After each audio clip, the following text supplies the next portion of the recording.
ہے جان خبر وہ اور ہر خبر ہے ان سے وابستہ، ارے او بے خبر انہیں بے خبر مانا تو کیا مانا، اور شفیع و حاکم و مختار مان ان کو دنیا میں، شفیع و حاکم و مختار مان ان کو دنیا میں، قیامت میں یہ سب کچھ دیکھ کر مانا تو کیا مانا، اور آج لے ان کی پناہ، آج مدد مانگ ان سے، پھر نہ مانیں گے قیامت میں اگر مان گیا، انہیں جانا انہیں مانا، نہ رکھا غیر سے کام، للہ الحمد میں دنیا سے مسلمان گیا۔ آج مانیے حضور کو، آج حضور کا میلاد منائیے، قیامت میں جب حضور کی شانیں دکھائی جا رہی ہوں گی، پھر جو آج بدعقیدہ گھوم رہا ہے، جو حضور کے نام پر گھر سے نہیں نکلتا، جو حضور کے نام پر جھنڈا لگانے کو شرک و بدعت کہہ رہا ہے، جب حضور علیہ السلام کو لواء الحمد دیا جائے گا کہ جس جھنڈے کے سائے میں حضور کے غلام ہوں گے،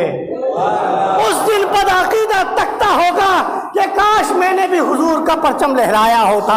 کاش کہ حضور کی غلامی اختیار کی ہوتی، کاش کہ حضور کو دنیا کے اندر مختار مانا ہوتا، کاش کہ دنیا کے اندر ان کو مددگار مانا ہوتا، کاش کہ دنیا کے اندر ان کو شافع مانا ہوتا، تو آج میں بھی اس جھنڈے کے سائے تلے ہوتا، آج میں بھی، اے لوگوں حضور کی غلامی اختیار کرو، حضور کا سودا کسی سے بھی نہیں کرنا ہے، حضور کا سودا کسی سے بھی نہیں کرنا ہے، تمہارے دوست ہو، تمہارے بھائی ہو، تمہارا باپ ہو، تمہارے رشتہ دار ہو، کوئی بھی ہو، حضور کی بات آ جائے اس سے ختم کر دیجئے سارے تعلق۔ کیوں کر دیجئے؟ کیونکہ جو آپ کا باپ ہے، جو آپ کا دوست ہے، جو آپ کا بھائی ہے، وہ تمام کے تمام چلے جائیں گے، وہ تمام کے تمام چھوڑ کر چلے جائیں گے، تمام کے تمام آپ کے اوپر مٹی ڈال کر منہا خلقناکم وفیہا نعیدکم ومنہا نخرجکم تارۃ اخری کہہ کر چلے جائیں گے، اور اگر بدعقیدہ ہوا تو دوبارہ قبر پر بھی نہیں لوٹے گا، گھر میں قرآن خوانی بھی نہیں کرائے گا، اس کے لیے ایصال ثواب بھی نہیں کرے گا۔ ارے سوچو تو صحیح کہ یہ بدعقیدہ کسی کام کا نہیں ہے، بالکل صحیح، صحیح بولا، کسی کام کا نہیں ہے۔ اور یاد رکھنا، حضور کی شان، حضور کی محبت، حضور کی عقیدت، حضور کا مرتبہ صرف ایمان والے سمجھ سکتے ہیں، بے ایمان کبھی نہیں سمجھ سکتے ہیں۔ حضور کی تعظیم کے اندر، حضور کی یا یہ کہہ لیے کہ نبی کی جو سب سے پہلی عظمت کا انکار کیا، جو سب سے پہلے ان کے مقام کو جھٹلایا اور ان کی عظمت کو سمجھا نہیں، تو پتہ ہے وہ کون تھا؟ وہ کوئی کافر نہیں تھا، توجہ چاہوں گا اس جملے کی، وہ کوئی کافر نہیں تھا، وہ کوئی دہاڑی مزدور نہیں تھا، وہ کسی کمپنی کا امپلائی نہیں تھا،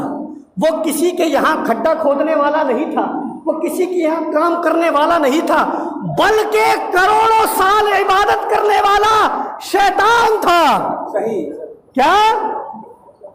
کروڑوں سال عبادت کرنے والا شیطان تھا کہ جب اللہ نے حکم دیا کہ سجدہ کر آدم کو، اس نے کہا کہ نہ میں نبی کی تعظیم نہیں کروں گا۔ آج آپ داڑھی کو دیکھ کر دھوکہ کھا جاتے ہیں، ٹوپی کو دیکھ کر دھوکہ کھا جاتے ہیں، اماموں کو دیکھ کر دھوکہ کھا جاتے ہیں کہ داڑھی والا ہے یہ کیوں بے ایمان ہوگا، ٹوپی والا ہے یہ کیوں بے ایمان ہوگا، صافہ والا ہے یہ کیوں بے ایمان ہوگا، کرتا پجامے والا ہے یہ کیوں بے ایمان ہوگا، جبہ و قبہ والا ہے یہ کیوں بے ایمان ہوگا۔ ارے سوچو تو صحیح، جو کروڑوں سال عبادت کرنے والا تھا، جب وہ بے ایمان ہو گیا تو اس کی اوقات کیا ہے؟ بالکل صحیح۔ پھر آپ دیکھیے کہ جب اس نے نبی کی تعظیم نہیں کی، اللہ نے اس کی نمازوں کو نہیں دیکھا۔ صحیح، بالکل صحیح۔ کیا اللہ نے یہ نہیں دیکھا کہ کروڑوں سال اس نے میری عبادت کری، کروڑوں سال اس نے میرے لیے سجدہ کرا، کروڑوں سال یہ میرا نام جپتا رہا، کروڑوں سال یہ میرا نام پکارتا رہا۔ اللہ نے فرمایا کہ جو میرے نبی کی تعظیم نہیں کرے گا، اس کی نماز بھی قبول نہیں کروں گا، اس کی عبادت بھی قبول نہیں کروں گا، اس کے روزے بھی قبول نہیں کروں گا، اس کے حج بھی قبول نہیں کروں گا۔ اے لوگوں سمجھ لو کہ اگر کوئی ٹوپی لگا کر داڑھی رکھ کر جبہ پہن کر حضور کی تعظیم کے لیے میلاد نکالنے پر آبجیکشن کر رہا ہے، سمجھ جاؤ شیطان ہے، شیطان ہے، شیطان ہے، سمجھ جاؤ شیطان ہے۔ اب اس شیطان کا رزلٹ کیا نکلا؟ سالوں سال عبادت کری، سالوں سال سجدے کرے، نبی کی تعظیم نہیں کری، رزلٹ کیا نکلا؟ ملعون ہو گیا، بالکل صحیح، لعنتی ہو گیا اور ہمیشہ کا دوزخی ہو گیا۔ تو جو اس کا رزلٹ نکلا تھا، آج ان کی ناجائز اولادوں کو بھی یہی رزلٹ نکلنے والا ہے، ان کی ناجائز اولادوں کو بھی یہی رزلٹ نکلنے والا ہے۔ اور میں تو صاف کہتا ہوں اور سکھی رہتا ہوں کہ جس کو تکلیف ہوتی ہے ہوتے رہے، جس کو مرچی لگتی ہے لگتی رہے، جس کو تکلیف ہوتی ہے ہوتی رہے۔